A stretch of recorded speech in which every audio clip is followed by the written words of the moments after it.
নমস্কার বন্ধুরা, নতুন একটা ভিডিওতে তোমাদের সকলকে জানাই স্বাগতম। তোমাদের জন্য একটা ইম্পর্টেন্ট আপডেট নিয়ে চলে এলাম। নতুন নিয়োগ সংক্রান্ত আপডেট রয়েছে। দেখো, এখনও পর্যন্ত রাজ্যে কলেজের গ্রুপ সি গ্রুপ ডি যে রিক্রুটমেন্টটা করা হয়ে থাকে, সেই রিক্রুটমেন্টটা কিন্তু কলেজের মারফতই করা হয়ে থাকতো। অর্থাৎ যে কলেজে যত ভ্যাকান্সি সেই অনুযায়ী তারা ভ্যাকান্সি প্রকাশ করতো, তাদের ইচ্ছামতো কিন্তু নিয়োগ করতো। তো এক্ষেত্রে স্বচ্ছতার অভাব ছিল, এমনটা কিন্তু বিভিন্ন মহল থেকে অভিযোগ আসতো প্রায়শই। এবার সেটা কিন্তু আমূল পরিবর্তন হবে। এবার ওয়েস্ট বেঙ্গল কলেজ সার্ভিস কমিশনের মাধ্যমে কিন্তু রাজ্য জুড়ে কলেজের গ্রুপ সি গ্রুপ ডি পোস্টগুলোই রিক্রুটমেন্ট করা হবে কেন্দ্রীয়ভাবে। যে কোনো কলেজ ইচ্ছামতো কিন্তু বিজ্ঞপ্তি প্রকাশ করতে পারবে না, সেই কলেজকে রিপোর্ট করতে হবে ওয়েস্ট বেঙ্গল কলেজ সার্ভিস কমিশনের কাছে যে কত ভ্যাকান্সি তার কলেজে আছে। সেই মতো করে কিন্তু গ্রুপ সি গ্রুপ ডির ভ্যাকান্সি বেরোবে কলেজ সার্ভিস কমিশনের মাধ্যমে, এবং কেন্দ্রীয়ভাবে কিন্তু পরীক্ষার মাধ্যমে, লিখিত পরীক্ষা এবং ইন্টারভিউর মাধ্যমে সিলেকশনটা হবে। তো এই বিষয়ে গুরুত্বপূর্ণ বেশ কিছু আপডেট উঠে আসছে নতুন নিয়োগ সংক্রান্ত। কী কী আপডেট উঠে আসছে সমস্ত কিছু পরপর তোমাদেরকে জানাবো আজকের ভিডিওটির মাধ্যমে। তো ভিডিওটা ভালো লাগলে অবশ্যই লাইক এবং শেয়ার করে দিও। সেই সঙ্গে নতুন দর্শক হয়ে থাকলে লেটেস্ট ভিডিওর আপডেট সর্বপ্রথমে পাওয়ার জন্য চ্যানেলটিকে সাবস্ক্রাইব করে নিয়ে পাশে থাকা বেল আইকনে ক্লিক করে অল নোটিফিকেশন অপশানটিকে অন করে রাখবে। লেটেস্ট আপডেট তোমরা সবার প্রথমে পেয়ে যাবে। তো বন্ধুরা, অনস্ক্রিন তোমরা দেখতে পাচ্ছ গুরুত্বপূর্ণ একটা আর্টিকেল, যেটা সম্প্রতি বিভিন্ন নিউজ পোর্টালে পাবলিশ হয়েছে। দেখো, বলা হচ্ছে কলেজে শিক্ষাকর্মী নিয়োগে বিধি প্রস্তুত, অনুমোদনের পথে উচ্চশিক্ষা দপ্তর। কি বলা হচ্ছে আমরা দেখে নেব। বলা হয়েছে রাজ্যের বিভিন্ন কলেজে শিক্ষাকর্মী নিয়োগের জন্য অবশেষে প্রক্রিয়া ত্বরান্বিত করল উচ্চশিক্ষা দপ্তর। দীর্ঘ প্রতীক্ষার অবসান হতে চলেছে কলেজ সার্ভিস কমিশনের মাধ্যমে। দেখুন, বলা হচ্ছে রাজ্যের বিভিন্ন কলেজে শিক্ষাকর্মী নিয়োগের জন্য অবশেষে প্রক্রিয়া ত্বরান্বিত করল উচ্চশিক্ষা দপ্তর।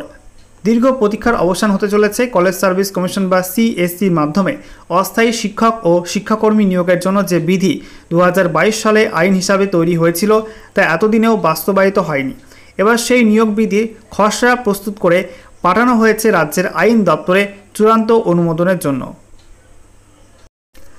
উচ্চশিক্ষা দপ্তরের তরফে জানানো হয়েছে, বিধির অনুমোদন পেলে দ্রুত কলেজ সার্ভিস কমিশনের মাধ্যমে কেন্দ্রীয়ভাবে নিয়োগ প্রক্রিয়া শুরু হবে। এতে স্বচ্ছতা বজায় থাকবে এবং অরাজনৈতিকভাবে যোগ্য প্রার্থীরা নিয়োগের সুযোগ পাবেন বলে মনে করছেন শিক্ষা মহলের একাংশ। গত কয়েক বছরে রাজ্যের বিভিন্ন কলেজে অস্থায়ী শিক্ষাকর্মী নিয়োগ নিয়ে রাজনৈতিক প্রভাব খাটানোর অভিযোগ উঠেছে। বিশেষ করে সাউথ ক্যালকাটা ল কলেজের সাম্প্রতিক ঘটনাকে ঘিরে কলেজ কর্তৃপক্ষের বিরুদ্ধে পক্ষপাতিত্বের অভিযোগ আরও প্রকাশ্যে এসেছে। সেই পরিপ্রেক্ষিতে কলেজ সার্ভিস কমিশনের মাধ্যমে নিয়োগের সিদ্ধান্ত দ্রুত বাস্তবায়নের জন্য চাপ বেড়েছে সরকারের উপরে। নতুন বিধি অনুযায়ী কলেজে অস্থায়ী শিক্ষাকর্মী নিয়োগের ক্ষেত্রে লিখিত পরীক্ষা ও ইন্টারভিউ বাধ্যতামূলক করা হয়েছে। এই পদ্ধতিতে রাজ্যের সমস্ত কলেজে নিয়োগের ক্ষেত্রে অভিন্ন মাপকাঠি প্রয়োগ করা হবে। বিধি অনুযায়ী প্রার্থী নির্বাচন হবে মোট নম্বরের ভিত্তিতে এবং সেই তালিকা প্রকাশ করা হবে কলেজ সার্ভিস কমিশনের ওয়েবসাইটে। কলেজ সার্ভিস কমিশনের ভূমিকা আরও বিস্তৃত হচ্ছে এই প্রক্রিয়ায়। এখন শুধু স্থায়ী শিক্ষকের নিয়োগ নয়, অস্থায়ী শিক্ষক বা শিক্ষাকর্মী নিয়োগের জন্য সিএসসি বা কলেজ সার্ভিস কমিশনের মাধ্যমে আবেদনপত্র গ্রহণ, পরীক্ষার আয়োজন, ইন্টারভিউ পরিচালনা ও চূড়ান্ত প্যানেল প্রস্তুতের দায়িত্ব থাকবে কমিশনের হাতে। উচ্চশিক্ষা দপ্তরের এক আধিকারিক জানিয়েছেন, শিক্ষার মান বজায় রাখতে হলে স্বচ্ছ নিয়োগ পদ্ধতি অত্যন্ত জরুরি। দীর্ঘদিনের অনিয়ম এবার বন্ধ করতে চাই আমরা। সেই কারণেই আইন দপ্তরে অনুমোদন চেয়ে পাঠানো হয়েছে বিধির খসড়া। অনুমোদন মিললেই জারি হবে বিজ্ঞপ্তি।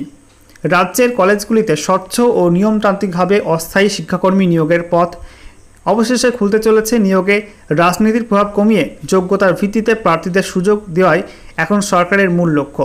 নতুন বিধি অনুমোদন পেলেই শীঘ্রই শুরু হবে নিয়োগ প্রক্রিয়া কলেজ সার্ভিস কমিশনের মাধ্যমে। তো বন্ধুরা, আশা করি তোমরা বুঝতেই পারলে যে ডব্লিউবিসিএসসির মাধ্যমে কিন্তু এবার থেকে রাজ্যে সমস্ত কলেজে অস্থায়ী শিক্ষক এবং সেই সঙ্গে শিক্ষাকর্মী রিক্রুটমেন্ট করা হবে, এবং সেটা কিন্তু যোগ্যতার ভিত্তিতে হবে এমনটা কিন্তু জানানো হয়েছে।